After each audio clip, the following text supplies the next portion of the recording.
Hi guys, magandang hapon po. Just sharing this kind of video po kasi ang dami pong mga kababayang OFW nagtatanong po sila, nag-i-inbox, sabi nila kung ano daw po yung bangko na pwede nating i-open or through online lang. Bali karamihan po kasi ng mga OFW ang ginagawa nila is kung magpapadala sila, hiningi nila yung bangko ng pamilya nila, yung GCash ng pamilya nila or ng relatives sila or through cash pickup remittance, Cebuana, yung mga ganun po or Imluwilier. So ganun po yung kanilang way para makapagpadala sa Pilipinas. So again guys, para po maging convenient po kayo, para hindi po kayo mag-worry sa padala po ninyo na pera na pinagpaguran po ninyo. So bali po ang gawin ninyo is mag-open po kayo ng personal account nyo po through online lang po. So ang dami na pong available na bangko po, mga digital bank na pwede kayong makapag-open. So nandyan po, let's say bagitin ko po yung mga bangko po, let's say nandyan po yung Tonic Bank, nandyan po yung Mari Bank, nandyan yung Maya Bank, nandyan yung pinakabagong GoTime Bank, so nandyan din po yung Uno Bank. Ang dami pong bangko, mga digital bank na pwede tayong makapag-open na hindi na kailangan pumunta sa branch po. Hindi po katulad ng dati na let's say yung mga traditional bank na kailangan pa natin pumunta sa mga branch para makapag-open at bigyan po ng passbook. So hindi na po ganun, may mga digital bank na po na pwede tayong makapag-open. Gamit lamang po yung passport natin. So hindi lang passport, pwede po natin gamitin yung ating national ID, yung mga digital ID natin. Pwede tayong makapag-open na online. Nandiyan din po yung pala yung OF Bank. Ito po yung OF Bank is government bank po siya o ng land bank. So pwede kayong makapag-open dyan. So ang kagandahan po yung advantage po sa pag-open ng mga digital bank ay yung interest po. Pag nag-deposit po kayo sa kanilang bangko, let's say 100,000. So mag-i-earn po yan ng interest po monthly, daily po. Mag-a-accrued po yung interest mismo sa account po ninyo.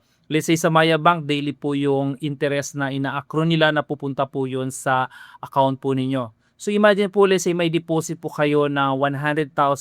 So sa isang taon po, let's say yung bangko nagbibigay ng 5% annual interest. So ibig sabihin may papasok po sa inyo na almost 5,000 po. So babawasan lang po yan ng government ng 20% withholding tax. So imagine meron kayong 4,000 plus sa isang taon doon sa 100,000 na papasok sa account po ninyo as interest income po yan. So yun po yung na-earn na interest ng deposit ninyo. So imagine sa mga traditional bank, hindi nyo po yan makukuha yung interest na yan. So ang kagandahan po guys, let's say meron po kayong personal account, digital bank, pwede po ninyong gamitin po yan kapag let's say sumahod na po kayo dito sa Saudi Arabia or kahit saan bansa po kayo. Kapag sumahod po kayo, pwedeng sabihin nyo sa employer nyo na, Madam, pwedeng paki-transfer ng sweldo ko po dito po mismo sa account ko sa Pilipinas. Or otherwise, let's say kung may STC back din kayo dito sa or may digital bank kayo dito sa Saudi Arabia or sa bansa na pinagtatrabuhan nyo, from your own digital bank, from your own STC bank or any other bank na meron kayo sa bansa ninyo, pwede nyo pong i-transfer sa inyong digital bank. Let's say sa Mari Bank ninyo, sa GoTime Bank. And then once po na nandyan na po sa GoTime Bank ninyo or sa mga digital bank po ninyo sa Pilipinas, so pwede nyo na pong ipadala sa pamilya nyo po. So ang kagandahan po yun, pagkapadala po ninyo ng pera ninyo, makikita nyo agad na pumasok na po yung pera ninyo sa personal account po ninyo. Di ba kampante po, napaka-convenient and then ang bilis pong makikita na dumating na po yung pera na pinadala ko from my own account, let's say from Saudi to my own digital bank.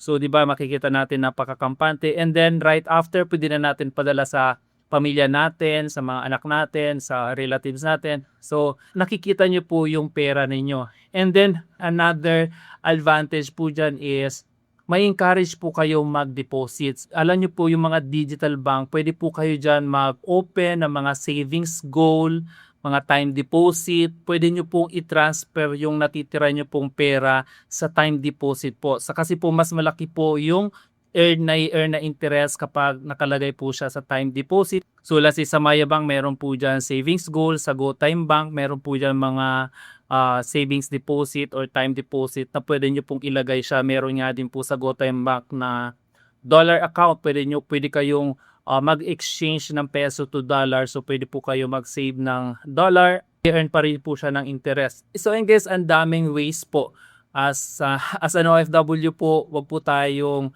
makampante po, let's say sa pagpapadala through the old way po. Let's say yung papadala natin diretso po sa Pilipinas by yung mga money cash pickups. Kasi ang dami pong nag-message, kailan po ba matatanggap yung perang pinadala ko sa pamilya po? Bakit hanggang ngayon wala pa rin pong nare-receive sila na pera? So to avoid that question guys, yung mga ganun pong situation na problema na may stress lang kayo, mas maganda po may sarili kayong account na sinasabi ko po na mag-open po kayo ng digital bank. Ang kailangan nyo lang po dyan is yung 10 minutes, 5 minutes, or 15 minutes, makakapag-open na po kayo ng bangko. And one more is, wag po kayong mag-worry kasi po yung mga digital bank po sa Pilipinas is secured po siya ng PDIC, ng Philippine Deposit in Insurance Company, kung saan insured po yung ating pera ng almost 1 million po. So, ibig sabihin kahit magsara yung bangko, hanggang maximum of 1 million, kung how much yung deposit natin is marirecover po natin yun through PDIC. And then yung mga bangko po sa atin na mga digital bank is registered po siya ng Central Bank of the Philippines. Kaya we don't have to worry po regarding po sa mga digital bank po.